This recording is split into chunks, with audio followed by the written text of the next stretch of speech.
ဒီလိုဟာကြက်ဥခွန်ကိုအပေါက်လေးတစ်ခုဖြစ်တော့တေးတေးချာချာဖောက်လိုက်ပြီးအထက်ကအနစ်အချို့ကိုထုတ်ဖြစ်လိုက်ပါတယ်အဲ့ဒီနောက်မှာတော့လျှို့ဝှက်စာသားပါတဲ့စာရွက်လေးကိုကြက်ဥထဲထည့်ကော်နဲ့ပြန်ပေးပြီးဘာမှမထိခဲ့တယ်လို့မျိုးဆေးပြန်တုတ်လိုက်တာပေါ့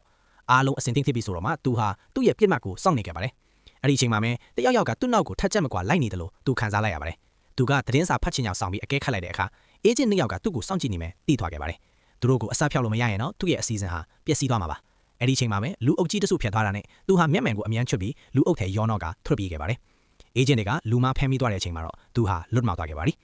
သူဟာထောင်ထဲကိုအစားတောက်သွားဖို့မဲ့အမျိုးသမီးတယောက်စီကိုသွားပြီးသူဟာအခန်းနံပါတ်60မှာအချင်းကျနေတဲ့သူမခင်ဝင်းရဲ့တငယ်ချင်းဖြစ်ကြောင်းနဲ့သူမခင်ဝင်းကိုကဲထုတ်ဖို့အစီအစဉ်ထားကြောင်းပြောပြလိုက်ပါတယ်သူကအဲ့ဒီကြက်ဥကိုအထဲထဲထည့်ပေးဖို့တောင်းဆိုပေမဲ့အမျိုးသမီးကတော့ကျမယောက်ျားကကြက်ဥမစားဘူးလို့ညင်းပါတယ်ဒါပေမဲ့သူကဒီကြက်ဥသားအထဲရောက်သွားရင်သူ့ကိုကဲနိုင်ပြီလို့အတင်းတိုက်တွန်းတာကြောင့်အမျိုးသမီးလည်းဘာမှနားမလည်ပေမဲ့လက်ခံလိုက်ပါတော့တယ်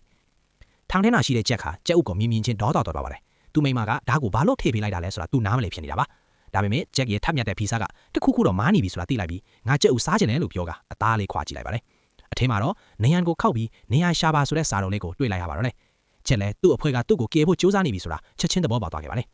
ဘေးကလူကဒါကိုမြင်သွားတဲ့အတွက်ဂျက်ကအစီအစဉ်ကိုဖုံးကွယ်ဖို့စာတော်နဲ့ကြက်ဥကိုချက်ချင်းဝါးမြုပ်လိုက်ပါတယ်အဆောင်တွေမကြည့်တဲ့အချိန်မှာတော့ဂျက်ကသူ့ရဲ့ဖက်နှက်ကိုတုံးပြီးနေရန်ကိုစီးချက်ကြခောက်ပါတော့တယ်တစ်ဖက်မှာလည်းသူ့အဖွဲ့သားတွေကမိလာပိုက်ထဲမှာနားချက်စတီတိုစကုပ်ကိုတုံးပြီးအတန်ကိုနားဆွနေကြတာပါတနားရီလောက်အကြာမှာတော့အတန်ကိုကြားလိုက်ရပြီးမော်စကိုကိုတုံးပြီးနှစ်ဖက်စလုံးနေရအတီးပြလိုက်ကြပါတယ်နေရအတီးကျတိပြီဆိုတာနဲ့အဖွဲ့သားတွေကရန်တွေကိုတက်ဆင်ပြီးမိကူးချို့ကိုရှုပ်လိုက်ပါတယ်အတန်ရဲ့ကျဲကြီးနဲ့သူပောက်ခွဲသွားပြီးထောင်နေရန်ကြီးပွင့်ထွက်သွားပါတော့လေအေဂျင့်တွေရောက်လာတဲ့အချိန်မှာတော့အားလုံးနောက်ကျသွားပါပြီချက်ခါအဲ့ဒီအပေါက်ကနေတစ်စင်အောင်မြင်စွာလွတ်မြောက်သွားခဲ့ပါပြီဗျ